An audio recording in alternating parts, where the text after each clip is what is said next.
integrasi ya.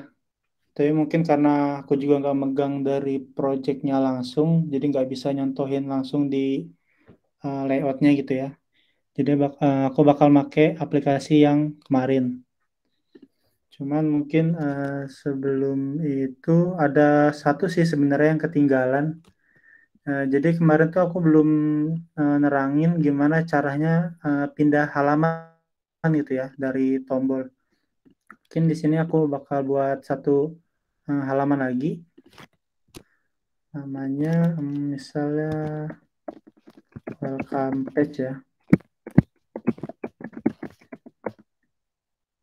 Dan share screen-nya kelihatan nggak ya?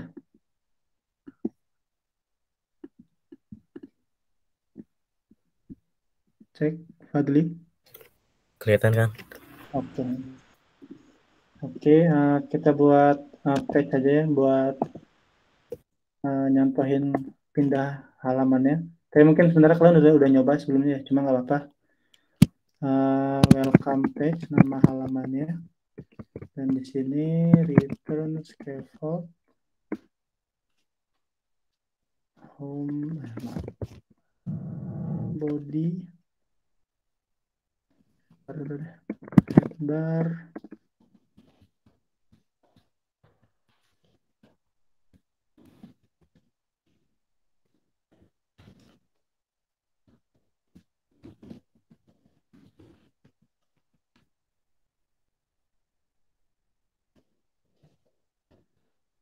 di bodinya pakai center, childnya ada container,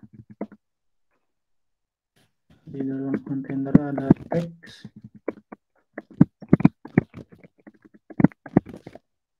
next page. Oke, terus di main.dart-nya kita ganti ke welcome page. Oke, kita running.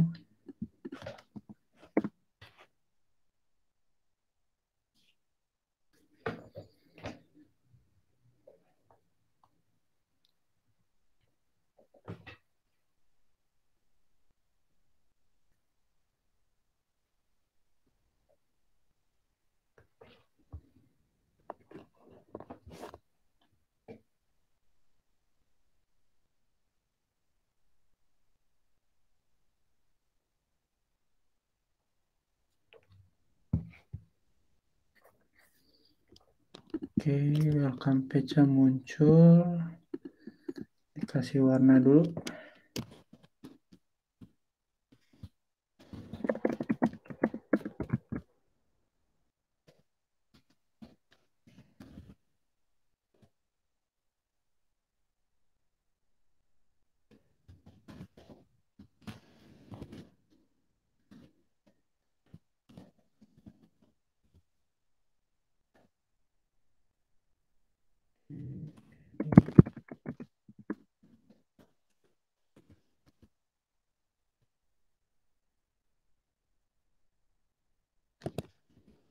Oke, jadi kan misalnya di sini ada tombol ya di welcome page. Eh, kita mau dari welcome page ini kita ke home page yang kemarin kita coding ya. Itu caranya mudah ya. Misalnya kita lihat dulu nih yang ditekan itu mau tulisannya aja atau seluruh tombol ini bisa ditekan gitu. Dan di sini case-nya aku mau semua tombol dan tulisan ini itu bisa di press gitu ya. Bisa nge-trigger perpindahan dari halamannya gitu. Oke, ada join.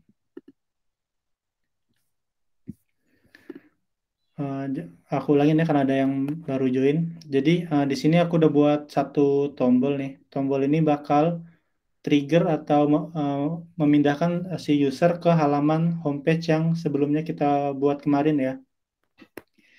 Jadi di sini aku mau dari tombol ini semua bagian tombol ini itu bisa ditekan lalu berpindah ke homepage gitu. Jadi karena ini kan berisi dari kontainer dan teks ya. Jadi kita bungkus widget yang paling luarnya yaitu kontainer. Dan ini kita refactor ya. Refactor. Salah. Kontainernya kita refactor. Wrap with widget ya. Kita pakai gesture detector. Nah, jadi gesture detector ini bakal menerima inputan dari user itu. Di sini banyak banget ya untuk yang bisa dipakai. Ada on double tap, itu di tap 2 kali. Terus ada on double tap down, ada on force press, ada horizontal drag. Pokoknya banyak banget, ini bisa kalian explore dan sesuai kebutuhan ya. Cuman biasanya yang umum digunain itu adalah on tap atau diketuk sekali aja gitu. Dan kita pakai on tap. Nah, di sini kita pakai anonymous method. Ini nih namanya anonymous method ya. Ada kurung dan kurung kerawal. Dan di sini kita harus pakai return. Nah, return ini untuk perpindahan itu kita pakai class namanya navigator. Navigator titik. Nah, dari navigator sendiri ini banyak banget fungsinya ya. Di sini ada pop, ada remove route, ada replace, ada push, ada push name. Jadi kalau di aplikasi itu kan tiap kita berpindah halaman, itu halaman yang sebelumnya itu nggak hilang ya. Alias itu bentuknya itu stack. Stack itu jadi tumpukan gitu ya. Kalau kita next next next terus, dia bakal terus ke halaman selanjutnya. Tapi kalau kita back, dia bakal ke halaman selanjutnya. Nah, itu kenapa namanya di sini push ya. Karena ini kan ngedorong gitu. Ngedorong si stacknya tadi. Kalau stack itu kan konsepnya itu first in, last out ya. Filo kan dia. Jadi yang pertama muncul tuh keluarnya terakhir. Jadi ini navigator.push ya. Route-nya ini kita ganti ke material pack route. Merah apa nih? Oke, biar dulu aja.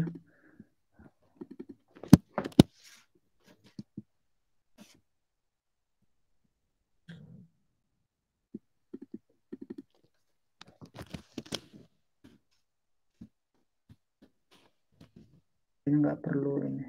Nah, return. Ini baru return halaman yang kita tuju gitu. Kalau kemarin kita buat nih kan namanya homepage ya. Kelasnya. Nah, ini kita ke homepage. Homepage. Nah, di sini kalau kita pencet, kita press nih homepage-nya, dia bakal pindah ke sini. Dan di sini ada tombol back ya. Kalau kalian lihat ya di emulator saya. Ini auto dibuat sama Flutter-nya gitu. Tanpa kita adjust, dia bakal ada kalau dia berada di stack-nya tadi ya. Kalau di sebelum halaman ini, itu ada halaman lagi gitu. Cuman kalau di halaman home ini kan aneh ya. Kalau di back-nya gini, itu kita bisa akalin nggak pakai push, tapi push replacement.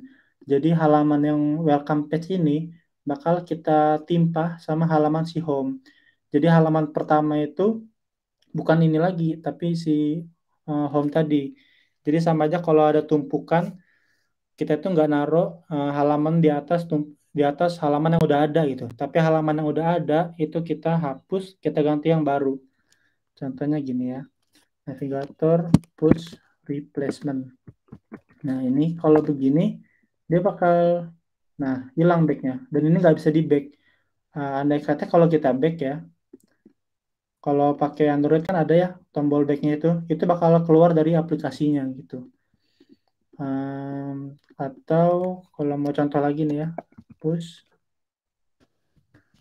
Ini juga bisa buat di home ini tombol back atau navigator buat backnya gitu. Misalnya gini ya, aku mau buat di homepage itu di bagian action. Nah, jadi action ini di sebelah kiri title. Terus kalau mau di sebelah kanan title. Kalau dari kiri title atau yang kalau di emulator ini tombol back ini itu posisinya ada di leading, atribut leading.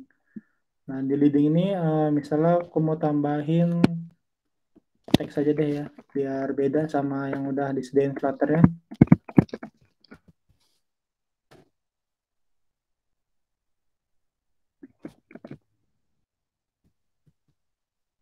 Oke, nah ini ada back ya. Back ini mau aku kasih navigator,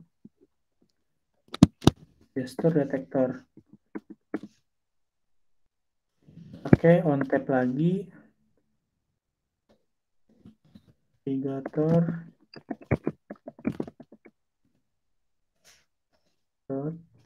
pop.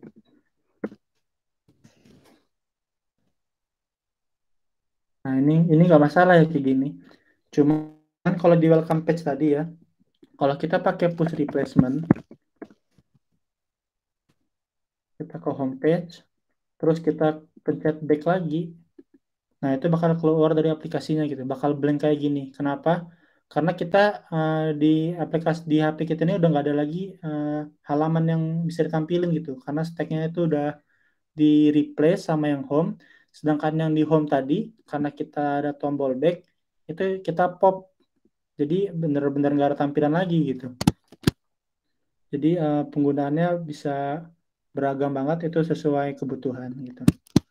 Cuman untuk sekarang kita pakai push aja dulu ya, supaya bisa enak bolak-baliknya. Oke, di sini sekarang kita coba integrasi ya. Kalau tadi aku udah nanya sama Fadli, dia udah explore cara buat integrasi itu banyak ya package-nya. Cuman yang biasa aku pakai itu di package Dio. Langsung ke pubdev-nya aja ya. Kita cari package Dio. Ini langsung disalin aja. Nah, di sini aku udah import sebelumnya. Kalian tinggal taruh di pubspec YAML-nya, lalu di pubget ya. Pastiin ini runningnya di close dulu. Kalau mau import package, lalu di run lagi. Lalu kalau udah, di sini kita coba ke welcome page. Nah, di sini aku mau buat fungsi. Fungsinya namanya login ya. Aku coba login, sign in. Kalau login itu yang di API sekarang yang dibutuhin itu adalah email dan password ya. Kondisinya sekarang begitu kan, email lalu password. Lalu kita bakal nyoba akses si API-nya gitu dari URL-nya. Di sini kita coba namanya dulu ya, variabel dulu buat akses package Dio-nya, var Dio sama dengan Dio plus Dio ya. Dan ini semicolon. Nah dari sini kita bisa terima respon dari API itu dengan cara kita buat variabel lagi. Nama variabelnya tipenya ini tipenya respon.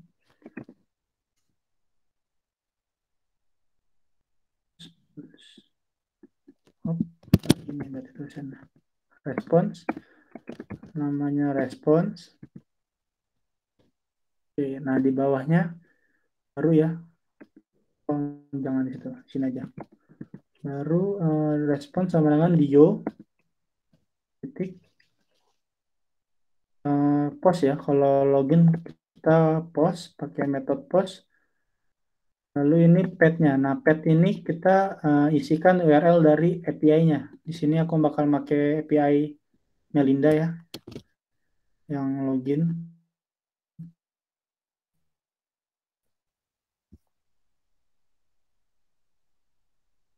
Karena kita belum pakai await, karena ini tipenya future ya. Kan kalau kita nge-get atau nge-post URL ke API, itu pakai internet. Nah, internet kita kan kadang suka kumat-kumatan ya, entah kadang cepat, kadang lambat. Nah, itu kita perlu await. Jadi await di sini itu dia bakal nunggu sampai proses ini selesai postnya ini, antara dia error atau sukses gitu. Dan karena kita pakai await di fungsi ini, kita kasih asynchronous ya. Oke. Nah di sini karena post itu kan tadi butuh email sama password ya. Di dalam post ini kita kasih koma, lalu kita cari atribut data. Nah, data itu di sini kalau kita sorot pakai kursor ya, itu tipenya objek. Jadi bisa berupa JSON. Sama aja kayak kalau kalian nyoba di Postman ya. Emailnya itu dari email, variabel email. Selanjutnya password, variabelnya password. Oke, ini udah. Nah, sekarang kalau udah kayak gini, tinggal kita print buat mastiin aja ya. Kita print response.data. Oke, nah ini fungsinya udah jadi. Sekarang gimana kita manggil fungsinya? Kalau di Flutter itu dalam stateful widget ya. Kalau stateless nggak ada. Di stateful itu ada fungsi namanya init state. Jadi init state ini adalah fungsi yang bakal dijalanin pertama kali ketika halaman ini itu ditampilin gitu. Jadi istilahnya kalau misal kita mau nampilin transaksi gitu, di init state ini bakal ngejalanin tuh fungsi-fungsi buat ngehit API transaksi ataupun API usernya. Jadi begitu si halaman ini kerender atau ketampil, datanya tadi itu udah ada gitu, karena udah diambil saat init state ini dijalanin. Dan di sini aku nyoba jalanin fungsi sign in ya buat loginnya. Nah, untuk emailnya kita lihat di aku pakai apa tadi ya? Oh, pakai ini aja. Akun nah ini hana@gmail.com buat example aja ya. Ini tipenya string, lalu passwordnya itu query. Oke. Ini kalau kita coba refresh ya, ini kan kita print ya, print ini munculnya bakal ada di terminal. Ini clear dulu, kita refresh ya, kita restart. Nah, ini kalau kalian lihat ya, kalian lihat di terminal tuh udah muncul tuh JWT-nya ya. Itu hasil print dari sini. Itu artinya udah sukses nih buat apa namanya hit API-nya. Untuk loginnya udah bisa dan dia juga udah bisa nerima data dari responnya gitu. Dan ini sesuai dari API-nya ya. Karena kalau kita lihat di dokumentasinya kan, kalau kita login nih, aku coba execute, responnya pun bakal gini ya. Wah, mana nih? Oh, error. Kita coba di Postman aja deh. Login. Oh, ini post incorrect password.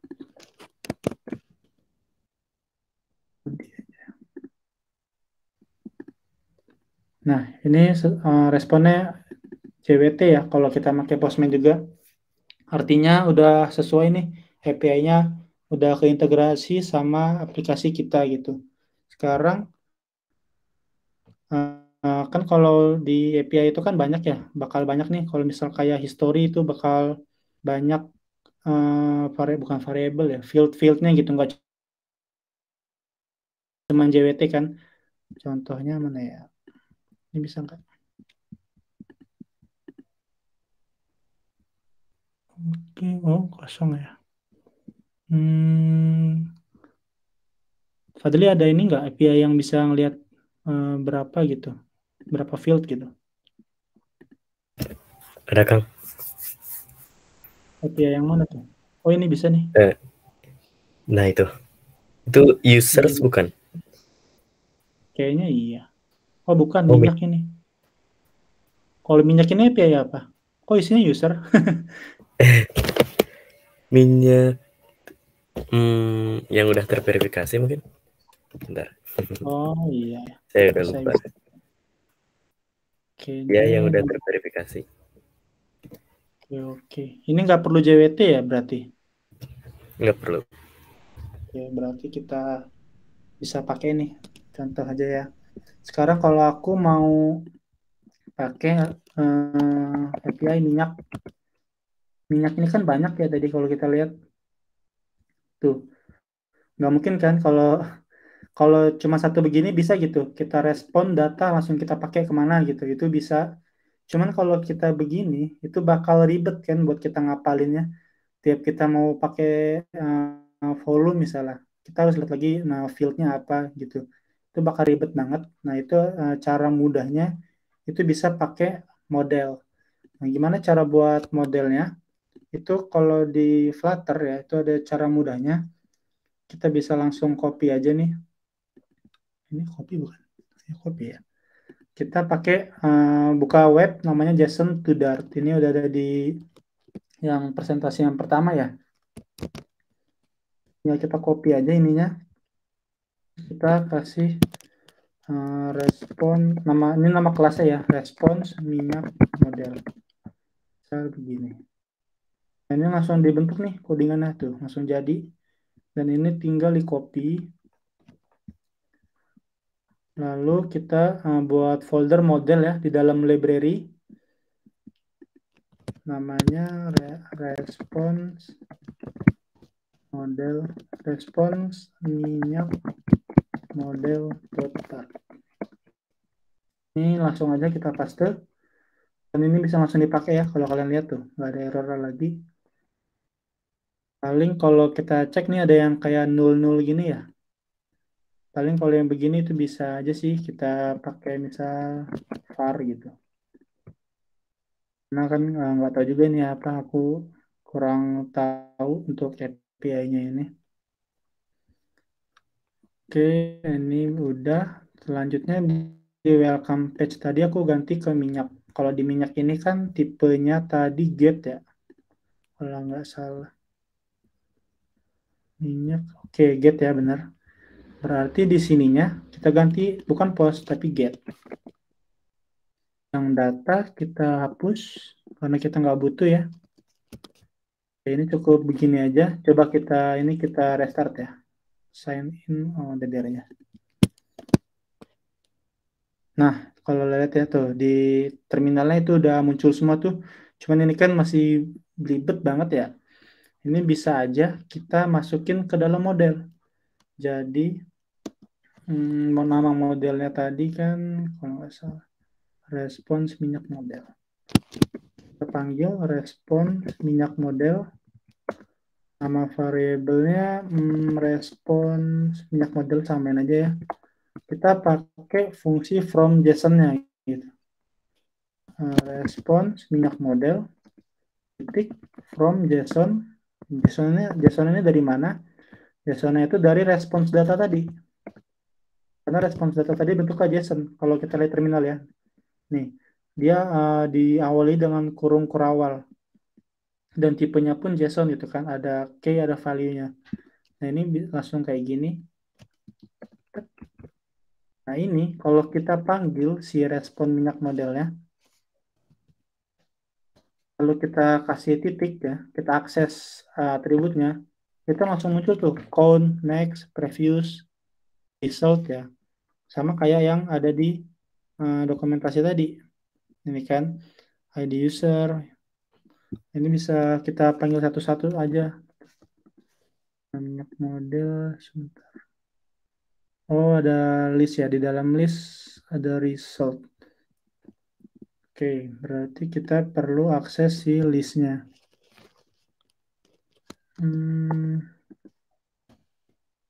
Result. Nah, result ini kan banyak tuh tadi ya. Itu tipenya list ya. Kalau list ini kan berarti ada indeksnya. Nah, aku mau yang coba indeks pertama gitu. Indeks pertama itu kalau di sini si Jamal ya. Indeks pertama kan si indeks 0-nya Jamal. Ini karena no safety nih. Nah, ini di result ini kan si Jamal tadi ada data-datanya ya. Ada email, ID user, phone, point, status. Nah, jadi kita bisa langsung tahu gitu. Kalau mau phone tuh nama ininya phone, kalau itu ID user gitu. Jadi kita nggak perlu ketik manual gitu. Karena kalau seandainya kita nggak pakai model, itu bakal begini nih manggil manggil hasilnya itu. Kalau saya nggak salah begini ya. Kalau udah lama nggak pakai selain model, udah terlalu nyaman pakai model. Nah itu tinggal di sininya nih. Misalnya satu-satu kita terus telusurin ya. Misal result, terus nol, lanjut ke ID user. Nah ini kan kalau kita cuman satu gitu kayak JWT tadi kan enak ya. Tinggal data JWT udah selesai gitu.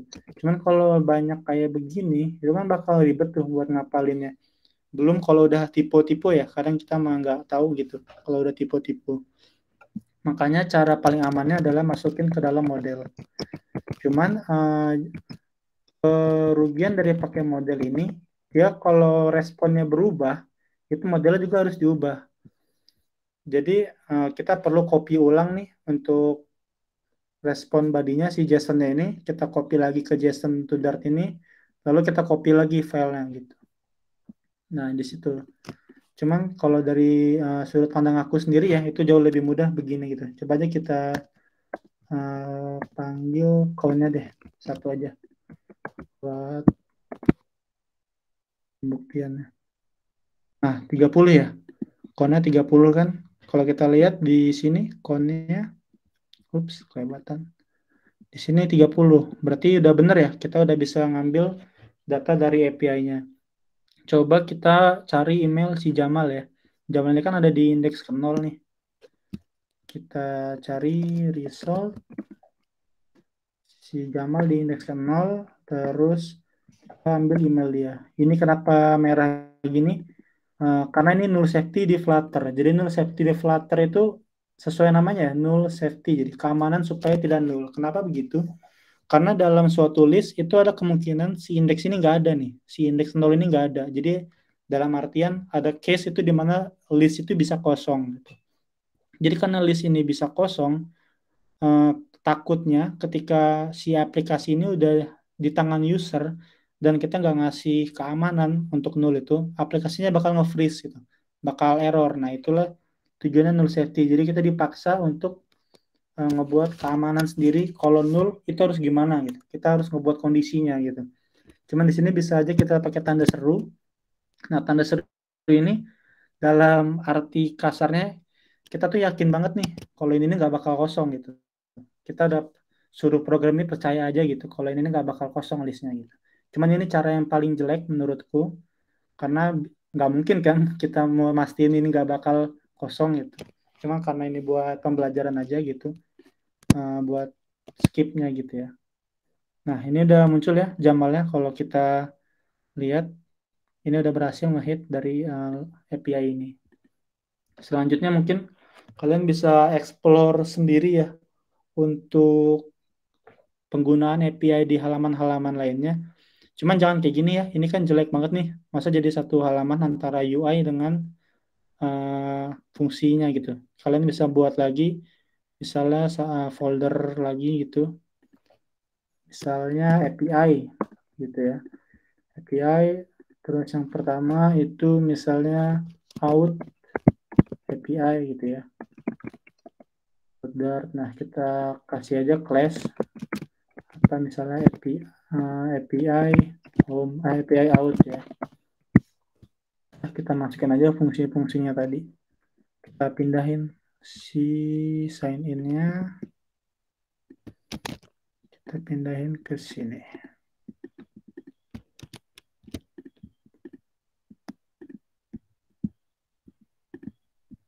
Ini kalau merah-merah gini tinggal klik aja ya. Kita pakai tombol lampu ini.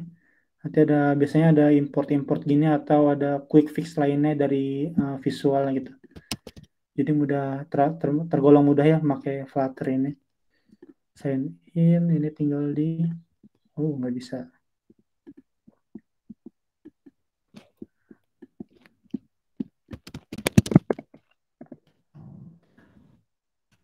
Namanya.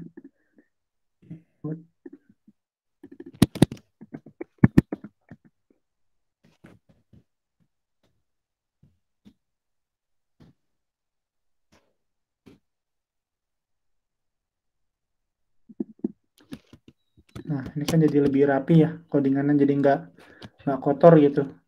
Campur-campur antara integrasi dengan si apa namanya halaman lah gitu. Jadi kita udah misah nih, model ada, API ada, halaman ada.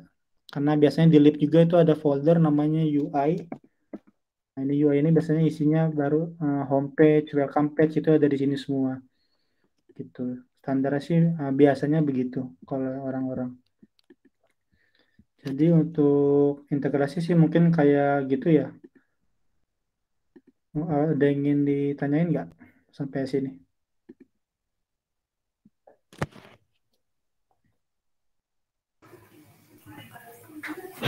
Kang Yuan, saya mau nanya Kang. Ini mah yang saya tangkap ya tadi. Kalau salah tolong benerin. Jadi model tuh kalau di React tuh kayak state ya. Jadi tempat menyimpan Oh, variabel betul. gitu. Bener Kurang gak? lebih kayak gitu. Nah, misalkan kalau kita nih pengen nyimpan sebuah cookie. Nah, itu kalau di Dart pakainya apa ya? Oh, Kang? jadi Soalnya kan kalau state di React tuh biasanya tuh sementara gitu. Nggak bisa disimpan di cache. jadi disimpan di local storage HP-nya ya? Betul. Ya, Oh, betul. gitu. Betul. Kalau gitu Untuk gimana? Untuk Soalnya untuk ngingetin kalau si user ini udah login, dia jadi gak bakal nampilin login page lagi pas aplikasinya dijalanin gitu. oke. Nah, itu juga termasuk lupa nyampe itu. Jadi di Flutter itu ada namanya shared preference. Kalian cari di PubDev. Jadi shared preference ini bakal nyimpen data di local storage di HP si user. Dan bentuknya itu bakal JSON ya. Jadi ada, nah kalau kalian lihat di, gimana gedenya ya? Nih. Kalau kalian lihat di dokumentasinya, ini ada ya. Tinggal panggil aja nih final pref ini variable biasa ya, apa ya, var pakai var, await shared preference get instant. Nah, udah tinggal pref ini set integer, misalnya integer ID user berapa gitu, atau set boolean, set double, atau set string misalnya email apa gitu. Kalau biasanya kan kalau buat tahu user itu udah login apa enggak itu pakai JWT-nya aja gitu. JWT-nya kita simpen aja di local storage aja, jadi nggak banyak-banyak nyimpen ya. Karena dari JWT itu kan biasanya bisa dapat seluruh data usernya gitu kan. Jadi tinggal pakai set string, JWT apa gitu ya. Terus pas di splash screen atau di welcome page tinggal dicek aja gitu.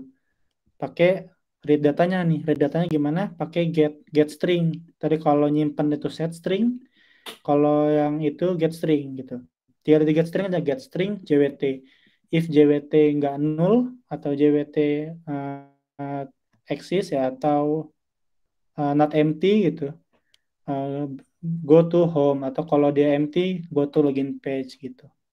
Udah ada ini tinggal di copy aja. Pemakaiannya gampang banget kok. Bisa kalian explore sendiri kalau ini. Nggak sulit.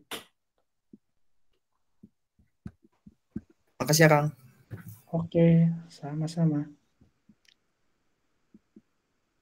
Ada lagi? Fadli, aman? Dias? Saya aman, Kak. Oke. Kalau gitu perpindahan halaman udah. Terus integrasi udah, buat model udah. Untuk Dio juga udah ya. Tadi tinggal ganti-ganti aja ini. Wait, siapa yang baru join? Oke. Mika udah selesai. Cuma nggak apa-apa, nanti bisa tanya sama itu ya. Atau nanti lihat recordnya aja. Jadi dari Dio-nya itu tinggal diubah-ubah aja ya. Dari Dio get atau Dio post. Apa lagi sih? Dio delete ya. Tergantung kebutuhan. Dio put. Jadi sesuai sama API aja gitu. Gimana Mas Vero? Ini udah semua sih Mas, cuma belum 2 jam Mas. Ya nggak apa kalau sejam udah beres ya udah langsung tutup aja Yuan. Oh gitu.